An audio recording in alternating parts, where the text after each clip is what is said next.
When you look at popular TV shows and their spin-offs, some can be great and some can be, well... waste of our time! F***ing waste of our time! And now with the conclusion of the Walking Dead main show, we have a handful of spin-offs which are there to continue the Walking Dead saga, as they call it. Now there have been a few Walking Dead spin-off shows which have come out alongside the main show, with the main one being Fear the Walking Dead. This show is in its 8th and final season, and at the time of recording the first half has already been released, and so here are my thoughts on that half. Earlier this year I binged watched all 7 seasons of Fear the Walking Dead because I never bothered watching it when it came out originally. I thought the first 3 seasons were decent enough with the story surrounding the Clark family, and then season 4 came about, Morgan was introduced, and it just fell right on its face. Once I woke up and got past season 4, season 5 and season 6 were better. Season 6 especially had an arc at least which was entertaining.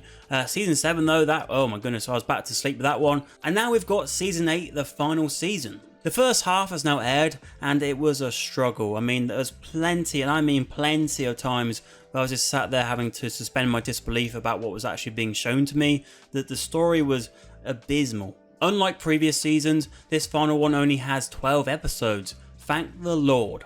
In terms of the time frame, we've jumped forward 7 years, and my goodness do they let you know at every occasion that it's been 7 years since this happened, or 7 years since we did this, you know. It's like they've all got 7 years printed in their brain, but they have to mention it to make sure the audience remembers that what happened before was 7 years ago.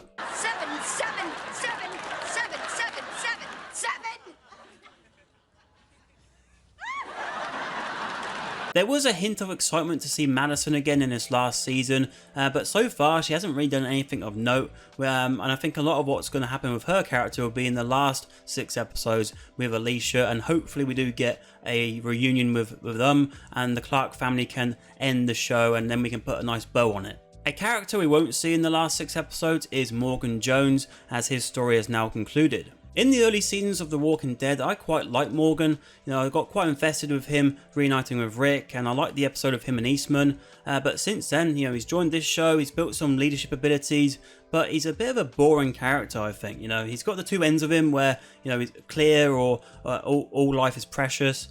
But yeah, I never really liked him as a character, and I thought, you know, I was happy we got a bit of closure in this season with Dwayne.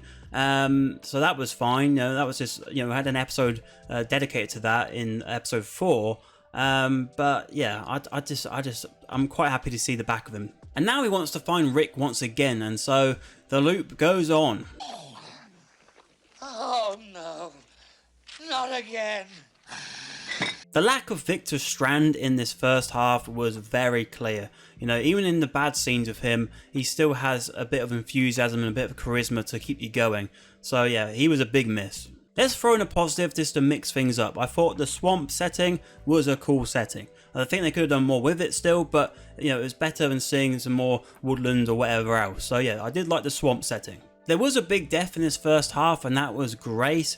And I didn't really feel much for her, which might be a bad thing to say, but I think the last season being so poor and these episodes not doing anything with the story being so weak, it just didn't help build up towards this big moment, and so it sort of went out. She went out with a whimper. Looking at some of the other characters, we had Daniel being the leader for that group of parents looking for their kids, and you know, he was just sort of there though in that role, a bit like June. She was just where she needed to be at all times. You know, if she needed to be with Dwight and Sherry, she was there, or if she needed to be with Mo, she was there. She was just sort of a plot device. It was unfortunate for Dwight and Sherry to lose their kid, but it was a bit weird that they just broke up afterwards. Like, we're cursed, we obviously shouldn't be together. It's like, well, what? Why? That doesn't really make a lot of sense. Another thing which doesn't make sense is why in episode 5 Morgan just runs past Shrike. I mean, you know, you're not just running past, shoulder to shoulder as well, and she's got your axe as well. I mean, she's got your weapon. I was just sat there like, what the fuck? In that scene he was running after Mo, and this was a season where we get to see the character of Mo, who is apparently 8 years old. See, now that's some bullshit. The acting from her and the other kids wasn't so great, but you know, a lot of blame can go down to the script as well, because it wasn't just a 7 years nonsense. There's also plenty of other things in there which was just awful as well. You know, you even got actors like Kim Dickens and Lenny James looking pretty poor in comparison to things they've been in before. After all the teasing, the Padre storyline didn't really go anywhere interesting, and the villain strike was one of the worst we've seen. So many scenes included walkie-talkies for the communication, and it's really boring to watch that over and over again. Like, you can use it now and again, but they used it excessively. I know I've gone in on the show quite a bit in this video, but I need to vent a bit after watching it because it just was so stupid. There was also some creative decisions I wasn't a fan of, like in All I See Is Red, we actually see the red on the screen and Morgan's zapping from here to there. I just don't think that really worked that well. I don't think we needed to actually have that as a visual aid. As the episodes went on, it did get harder to get the motivation to watch the next one. And you might be saying, well, if you don't like it, why are you watching it? Well, I watched all the 7 seasons beforehand. This is the last season, so I want to complete it, But yeah, I'm looking forward to see the last 6 because I'm hoping they have something up their sleeve in regards to Alicia and Madison, but that's it. That's it. In these first 6 episodes, there was just a load of nothing, and that's why I haven't really gone into great depth because it was just so boring to watch it. Why would I want to try and take it apart and go into great detail about it? It doesn't make any sense. I don't want to waste your time either, so yeah, it was bad. It's probably the worst TV show I've watched all year, and that's including Velma. Actually, I don't know, Velma was pretty bad. That is one big pile of shit. So it's safe to say Fear the Walking Dead's final season has not been my cup of tea, but how about the next show? And that show is Dead City. Now, starting off on a bright note, I think one of the major positives of this show was the refreshing setting of the city, as ideas that weren't possible before were now able to flourish, like zip wiring from building to building, for example. With the focus of Dead City being about Negan and Maggie, we did get some cool Negan moments, and in particular classic Negan moments. Well, you better get out your umbrellas because it is about to goddamn rain. It was great to see Jeffrey Dean Morgan really enjoy the character because I think he really does thrive in those moments where he can put on a show. In terms of Maggie though, she feels like quite a stale character, and so in season 2 I hope we do get quite a good improvement there in that respect. And so what other characters are we left with from season 1? Well, I'd say there's about 3 key ones. One being the Croat, who is the main villain of the series, and I thought he was a very eccentric character, but at the same time he was quite flat as a villain, and so I didn't really get into his whole story. It did show off his backstory and how we knew Negan beforehand, but yeah, I think I'm going to have to see again a lot more from him in season 2 as well to really buy into this character. Secondly, we have Ginny, and again, a bit like the Croat, hasn't really left a great impression so far, but has potential for growth in season 2, and it looks like they might be teasing some sort of friendship / relationship with Herschel for that season. And the third character is Armstrong, who is the Marshal for the New Babylon Federation. I think with this character, he has an interesting presence on screen. I think a lot of credit has to go to the actor for that as well. He's one way you can really get behind him, and one as well where you want to learn more about him. Because I think, yeah, with every scene, whether it be an action scene or a conversation scene, he seems to hold his own. The main objective we have in season 1 is to rescue Herschel from the Croat. And I do hope that in the following season, they do have a bit more imagination, because we had that in the end of season 11 with Herschel being captured and him being rescued by Negan.